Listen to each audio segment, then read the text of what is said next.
अगर आपके दिमाग में ये वाला क्वेश्चन है कि यार मेरा लीड्स तो आती है पर सेल क्यों नहीं होती, तो आपको बताता हूं ये प्रॉब्लम 99% एमएसएमई बिजनेस ओनर्स की होती है।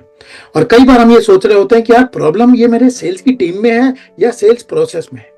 और कई बार ये क्वेश्चन भी उठते हैं कि यार क्या ऐसा करें कि हमारी एक भी लीड वेस्ट ना हो, हमारी टीम जो है वो सेल्स के फॉलो अप मिस क्यों करती है और इसको कंट्रोल कैसे करा जाए।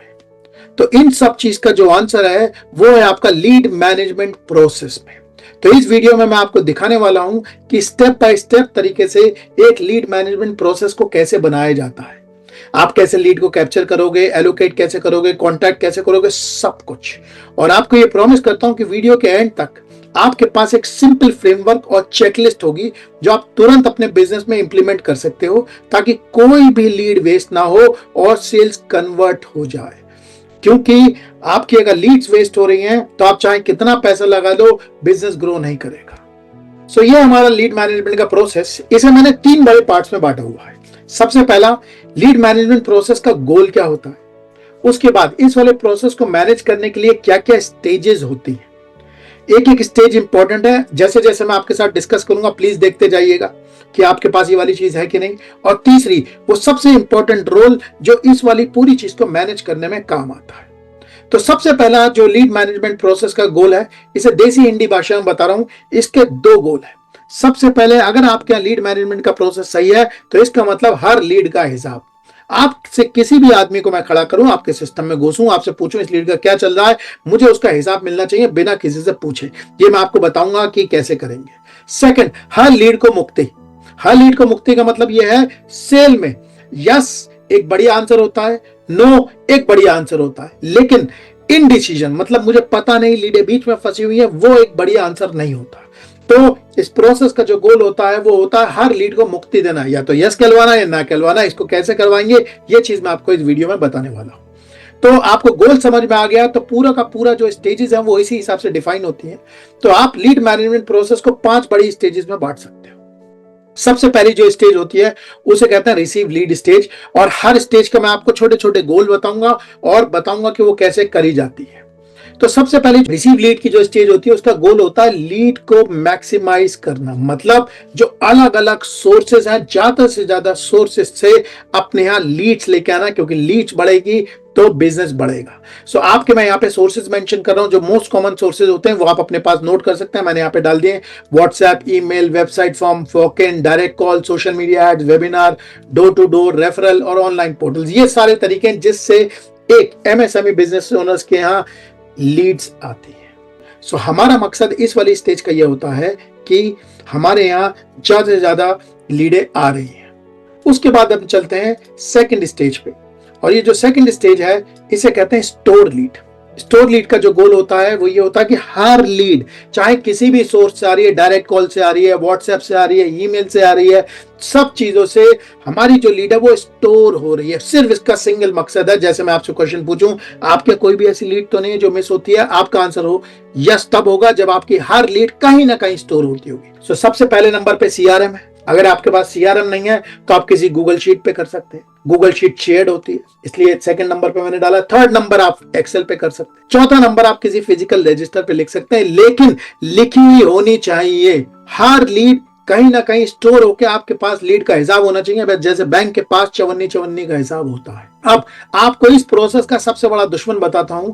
इस प्रोसेस का सबसे बड़ा दुश्मन है व्हाट्सएप। हमारी लीड व्हाट्सएप पे आती है। अरे व्हाट्सएप पे लीड आती है तो उसकी ट्रैकिंग नहीं होती। व्हाट्सएप से लीड उठा के अपने सिस्टम में पहुंचा दो ताकि इसका हिसाब हो सके, नहीं तो लीडें व्हाट्सएप पे ही रह जाएंगी। और कई बार ऐसा हो, कस्टमर पूछा अरे सर मैंने आपसे पूछा था उसका क्या हुआ, आपको अरे यार अभी सोच के बताता हूं। ये नहीं होने देना है। इस प्रोसेस का मतलब हर लीड आपकी स्टोर होनी चाहिए। आप अपने आप को देख लीजिए क्या ये वाला काम होता है, नहीं होता है तो प्लीज कर लीजिए। थर्ड स्टेप इसे कहते हैं एलोकेट लीड। एलोकेट लीड का मतलब लीड को बांटना, मतलब लीड जब मेरे पास आई है तो इसे सही आदमी के पास पहुंचाना। इसका गोल ये होता है कि हमारा मैक्सिमाइज हो सेल्स क्लोजर। इसका मतलब राइट लीड राइट आदमी के पास जानी चाहिए। मतलब जैसे मान लीजिए कोई बढ़िया लीड आई तो ऐसा नहीं हो रहा है बढ़िया लीड हमारे किसी घटिया सेल्स वाले के पास चले गई।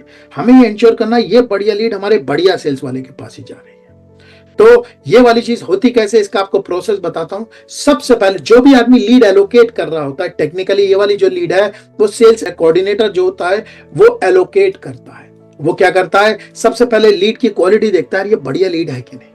उसके बाद उसके पास क्या होना चाहिए, सेल्स के पर्सन का प्रोफाइल होना चाहिए। उसे पता होना चाहिए मेरा टॉप का सेल्स का लड़का कौन है और नेक्स्ट टॉप कौन है, उसके नीचे कौन है, क्योंकि मैं अपनी बढ़िया लीड बड़े आदमी के पास पहुंचाना चाहता हूं। अगर आपकी एक बढ़िया लीड एक खराब सेल्स वाले के पास पहुंचेगी तो आपकी सेल्स का नुकसान होगा। तो इसीलिए आपके सिस्टम में पूरी हायरार्की ऑफ एलोकेशन, मतलब सबसे पहले लीड किसके पास जाएगी, उसके बाद किसके पास जाएगी, वाली चीज डिफाइंड होनी चाहिए।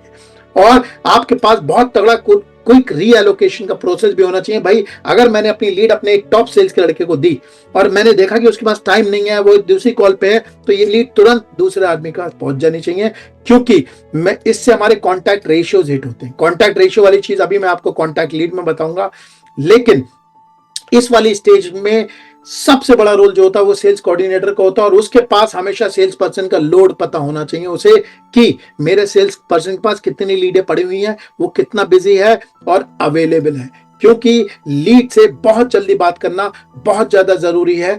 तो इसके लिए अब हम आते हैं आपके चौथे लीड मैनेजमेंट प्रोसेस पे, जो बहुत जरूरी प्रोसेस है, जिसे कहते हैं कॉन्टैक्ट लीड। मतलब इस वाला जो प्रोसेस है, इसका मकसद होता है हर लीड को 5 मिनट में रीच आउट करना। मतलब क्या है इस वाली बात का, ये किस लिए करते हैं, ये वाली चीज इसलिए करी जाती है क्योंकि एक टेक्निकल टर्म होता है जिसे कहते हैं कॉन्टैक्ट रेशियो। कॉन्टैक्ट रेशियो का मतलब ये है कि मान लीजिए आपका 100 लीड है, 100 लीडों में आप कितनी लीडों को रीच आउट कर पाते हो, कितनी लीडों से आपकी बात होती है, वो कॉन्टैक्ट रेशियो होता है। जैसे मान लीजिए अगर आपका 10% कॉन्टैक्ट रेशियो है, इसका मतलब आपका 100 लीडें आई, उसमें से आप सिर्फ 10 लोगों से ही बात कर पाए, 90 लोगों से हमारी बातचीत ही नहीं। और अक्सर बिजनेस में ऐसा होता है कि लीड आके बैठी हुई है सिस्टम में, उससे 1 घंटे बाद बात हो रही है, 8 घंटे बाद बात हो रही है, 10 घंटे बाद बात हो रही है, 1 दिन बाद बात हो रही है। फिर वो लीड करे, भाई साहब आप कौन, मुझे तो याद ही मैंने क्या करा था, मैंने तो बहुत सारे लोगों को लीड खोली थी, पहले उसे याद दिलाओ भाई हम किस बारे में बात कर रहे हैं। ये नहीं हो सकता। जब लीड आपके पास आती है एकदम हॉट होती है, उसे 5 मिनट में रीच आउट करना है, क्योंकि हार्वर्ड का जो डेटा है वो कहता है कि अगर आप लीड को 5 मिनट के अंदर रीच आउट कर लेते हो, आपको उससे बात करने के चांसेस जो हैं वो 80% हो जाते हैं। और यही चीज अगर आप 5 मिनट और 30 मिनट के अंदर लीड को रीच आउट करते हो, ये नंबर सिर्फ 25% ले जाता है। मतलब 100 में से सिर्फ 25 से ही बात कर पाओगे। और तीसरी चीज, अगर 30 मिनट से ज्यादा समय हो गया तो सिर्फ 10 लोगों से ही बात कर पाओगे। अब दिमाग से अगर इसकी मैथ्स लगाओगे तो आपको समझ में आएगा। मान लो आपके पास 100 लीड आई, आपकी सिर्फ 20 लोगों से ही बात हुई और इस 20 लोगों में से आपकी 5 सेल कन्वर्ट हो, तो आप ये सोचो बाकी के 80 से तो हम बात ही नहीं कर पाए। अगर बाकी के 80 से बात कर लेते तो ये 5 की जगह नंबर 10 या 12 हो सकता था, लीड और सेल जो है हमारी ऑटोमेटिकली डबल हो जाती। इसीलिए ये कॉन्टैक्ट रेशियोज बहुत जरूरी होते हैं देखना। और इसमें सेल्स कोऑर्डिनेटर का बहुत तगड़ा रोल होता है। उसका यही रोल होता है कि अगर मैंने किसी आदमी को लीड दी, उसने बात नहीं करी, तो लीड तुरंत किसी और के पास चली जानी चाहिए ताकि हम उससे बात कर लें। लीड से 5 मिनट के अंदर बात करनी है। और ये वाला जो रोल है ये है सेल्स कोऑर्डिनेटर का। आपको ये बताना चाहता हूं, ये जो शीट मैंने आपके सामने बताई है, इस वाली शीट को आप डाउनलोड कर सकते हैं। नीचे डिस्क्रिप्शन वाली चीज में आपको इसका लिंक मिल जाएगा, वहां पे जाके आप इस वाली शीट को डाउनलोड कर सकते हैं, क्योंकि पूरी की पूरी चेकलिस्ट है जिसे आप ले सकते हो और अपनी चीज में देख सकते हो कि आपके पास ये वाली चीज हो रही है कि नहीं हो रही है। अब जब आपकी लीडों से कांटेक्ट हो, उसके बाद नेक्स्ट स्टेज होती है अपडेट लीड्स। इसमें समझ लीजिए इसका गोल क्या है। इसका जो गोल है वो ये है कि भाई हमारे सिस्टम में लीड की राइट इंफॉर्मेशन हर समय स्टोर होनी चाहिए।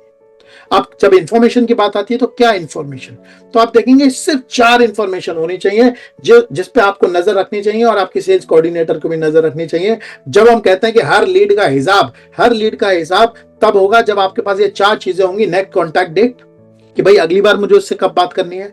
लास्ट कॉन्टैक्ट डेट, मतलब पिछली बार मैंने उससे कब बात करी थी। एक्टिविटी समरी, मतलब इस वाली लीड पे अब तक क्या हो चुका है, अगर मैं वो पढ़ूं तो मुझे सब समझ में आ जाए। और नेक्स्ट एक्शन, हमारा प्लान क्या है इस पे, कि इस लीड पे हम क्या करने वाले। मान लीजिए हमारी लीड की जो नेक्स्ट कॉन्टैक्ट डेट है वो 15-20 दिन बाद है, तो भाई कुछ ना कुछ तो हम काम कर रहे होंगे बीच में, वो काम यहाँ पे आएगा। अब क्वेश्चन ये है कि यार ये वाला काम करेगा कौन। देखिए टेक्निकली बहुत सारे बिजनेस ओनर्स क्या होते हैं, सेल्स पर्सन से ये वाली चीज करवाने की कोशिश करते हैं, लेकिन सेल्स के जो लोग होते हैं वो इस वाले काम से भागते हैं। क्यों? क्योंकि वो सेल कर रहे होते हैं, वो अक्सर आपसे ये वाली चीज कहेंगे, यार मुझसे सेल करवा लो या सिस्टम अपडेट करवा लो। सिस्टम तो अपडेट होगा चाहे कुछ भी हो जाए। 2 तरकीबें आप उससे कह सकते हो, भाई तू एक सेल कम कर लेना, लेकिन ये डेटा जरूर अपडेट कर दे, चाहे कुछ भी हो जाए। लेकिन अगर आप आपकी सेल्स की टीम आपसे ज्यादा तगड़ी है, आपके पास सेल्स की सप्लाई चेन नहीं बनी हुई है और आप थोड़ा सा दब के काम कर रहे हो, तो आप यहाँ पे सेल्स कोऑर्डिनेटर से वाला काम करवा सकते हो। और वो क्या करेगी, एक डेली मीटिंग करेगी और हर सेल्स वाले से वाली चीज पूछ लेगी। तो आप सेल्स वाले से कहोगे भाई तू डेटा अपडेट मत कर, कम से कम 15 मिनट का मैं जो टाइम बुक कर रहा हूं उसमें तू सेल्स कोऑर्डिनेटर से बात करके वो जो तुझे पूछे वो तो बता देगा, अपडेट तो सेल्स कोऑर्डिनेटर कर देगी, आप ऐसे करो। सेल्स कोऑर्डिनेटर जो है वो डेली उससे बात करेगी और उसकी जितनी लीड्स है जिसमें उसे ये वाली चीजें नहीं मिल रही उससे पूछेगी कि हाँ बताओ भाई इसकी नेक्स्ट कॉन्टैक्ट डेट क्या है, नेक्स्ट एक्टिविटी हम क्या करने वाले हैं और नेक्स्ट एक्शन प्लान क्या है। आप सिर्फ ये वाली चीज करवा लोगे तो आप देखोगे आपकी ऑटोमेटिकली सेल्स बढ़ने वाली है, क्योंकि ये वाला हिसाब है ही नहीं सिस्टम में, इसलिए ये वाला हिसाब जो है ये बहुत जरूरी हिसाब है। तो मैंने आपको ये 5 स्टेजेस बताई। इसके बाद जो नेक्स्ट स्टेज है और ये वाले काम कौन करता है इसके बारे में आपको बताता हूं, वो है most important role sales coordinator. और इसका एक ही गोल होता है सिस्टम में, हर लीड का हिसाब और हर लीड की मुक्ति। ध्यान से समझ लीजिए, मुक्ति का मतलब या तो लीड हाँ पे जाए या ना पे जाए, बीच में नहीं फंसी होनी चाहिए। तो सेल्स कोऑर्डिनेटर सेल्स नहीं करती, ध्यान से सुनिएगा, ये सेल्स सपोर्ट का स्टाफ होता है जो सेल्स टीम को सपोर्ट करता है, लेकिन सेल्स वाले को अकाउंटेबल ठहराती है, उनसे मीटिंग करती है, उसकी पूरी लीड देखती है। क्योंकि आप देखिए सेल्स वाले के लिए बड़ा चैलेंजिंग होता है, क्योंकि सेल्स वाले को नई लीड मिलती जाती है तो उसका ध्यान जो है नई लीड पे रहता है, पुरानी जो काम की लीड है वो छोड़ देता है। क्योंकि अभी तक अगर हिसाब नहीं होता था लीड का तो बहुत सारी आपकी जो सेल है वो पुरानी लीडों में पड़ी हुई होती है। सेल्स कोऑर्डिनेटर हर लीड का उससे हिसाब ले लेती है, भाई इसका क्या हो रहा है, इसका क्या हो रहा है, इसका क्या हो रहा है, उसकी प्रायोरिटी चेक कर लेती है सेल्स वाले की, और बातचीत हो रही है कि नहीं हो रही है, ये सारा काम कर लेती है। मतलब जब आप इस वाली चीज को नोट करवाना शुरू करोगे तो आपके देखोगे आपके सेल्स प्रोसेस एकदम नेक्स्ट लेवल पे पहुंच जाएगा और यहां से ही आपके बिजनेस को डबल करने की पूरी क्षमता है। अगर आप ये वाली चीज चाहते हो कि मैं सेल्स कोऑर्डिनेटर पे वीडियो बनाऊं और आपको पूरी डिटेल में उसका रोल समझाऊं तो कमेंट में प्लीज सेल्स कोऑर्डिनेटर लिख दीजिएगा, मैं इसी तरीके का एक वीडियो बना लूंगा। आपसे एक बार फिर से बता रहा हूं, ये पूरी की पूरी जो चेकलिस्ट है ये आपको डिस्क्रिप्शन में मिल जाएगी, आप वहां से उसे डाउनलोड कर सकते हो। Thank you very much.